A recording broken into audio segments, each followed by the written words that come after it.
Praise the Lord. இந்த காலை நேரத்திலே உங்களை சந்திப்பதிலே மிக்க மகிழ்ச்சி. இந்த காலை நேரத்திலே தேவ ஆவியானவர் நமக்கு கொடுக்கிற வார்த்தை, ஒரு கணவன் மனைவி எப்படி இருக்க வேண்டும், அல்லது ஒரு வாழ்க்கை துணையை நீங்கள் தேர்ந்தெடுக்கும் பொழுது எப்படி ஆண்டவர்கிட்ட நீங்க கேட்கணும் அப்படிங்கறத இந்த காலை நேரத்துல நீங்க கற்றுக் கொடுக்க போறார். அதுல ஒரு ஆசீர்வதிக்கப்பட்ட முன் உதாரணமான ஒரு தம்பதியை குறித்து நம்ம இந்த காலை நேரத்துல பார்க்கலாம். லூக்கா சுவிசேஷம் 1ஆம் அதிகாரம் 5-6 வசனங்கள்ல இப்படியாக சொல்லுகிறது. அந்த மனிதனுடைய பெயர் சகரியா, அவர்களுடைய மனைவி பெயர் எலிசபெத். இவர்களை குறித்து வேதம் என்ன சொல்லுகிறது தெரியுங்களா? 6வது வசனம், அவர்கள் இருவரும் கர்த்தரிட்ட சகல கற்பனைகளின்படியையும் நியமங்களின்படியையும் குற்றமற்றவர்களாய் நடந்து தேவனுக்கு முன்பாக நீதி உள்ளவர்களாய் இருந்தார்கள்.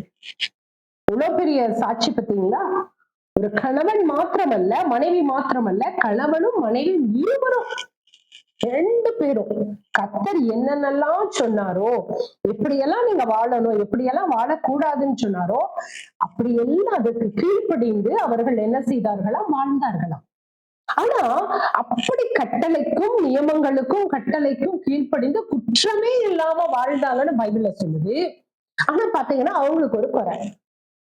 இன்னைக்கு நிறைய பேர் அதான், நான் ஆண்டவருக்கு பிரியமா நடக்கிறனே, அவர் சொன்னபடிதானே வாழ்றேன், ஆனா என் வாழ்க்கையில ஒரு பிரச்சனை இருக்கே, என் வாழ்க்கையில குறை இருக்கே. கண்டிப்பா இருக்குங்க. ஆனா அந்த குறைகளை கிறிஸ்து இயேசுவுக்குள் நிறைவாக்குவார். இந்த சகரியா எலிசபெத்துக்கு என்னாச்சுங்க? குழந்தை இல்லாம இருந்தாங்க. இல்லைங்கிறதுக்காக ஆண்டவரை மறுதளிக்கவோ, ஆண்டவரே நாங்க இவ்வளவு உண்மையா இருந்தோமே, ஏன் எங்களுக்கு குழந்தை கொடுக்கலன்னு கேட்ட மாதிரி வேதத்துல இல்லவே இல்லை.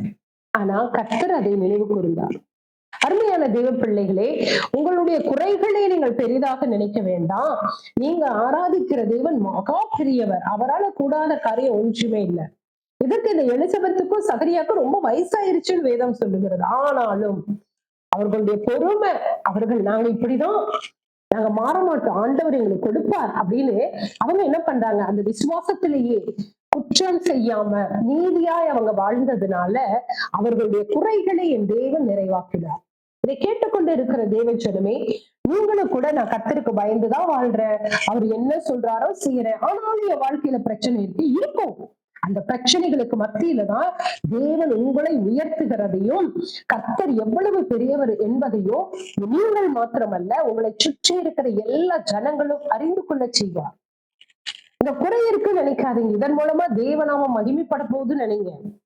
ஏன்னா ஒரு குழந்தையை கொடுக்கிறதோ, ஒரு பிரச்சனையை தீர்க்கிறதோ, ஒரு வியாதியை போக்குவதோ என் தேவனுக்கு லேசான காரியம். நீங்க ஆராதிக்கிற தேவன் சாதாரணமான தேவன் அல்ல. வானத்தையும் பூமியை உண்டாக்கினவர், அவராலே கூடாத கரி ஒன்றுமே இல்லை. இவர்கள் கடைசி வரைக்கும் அந்த பரிசுத்தத்துல குற்றமற்றவர்களாகவே வாழ்ந்தார்கள். அதனால ஆண்டவர் நினைவு கூர்ந்தார், அவர்களுடைய குறைகளை தேவன் மாற்றினார்.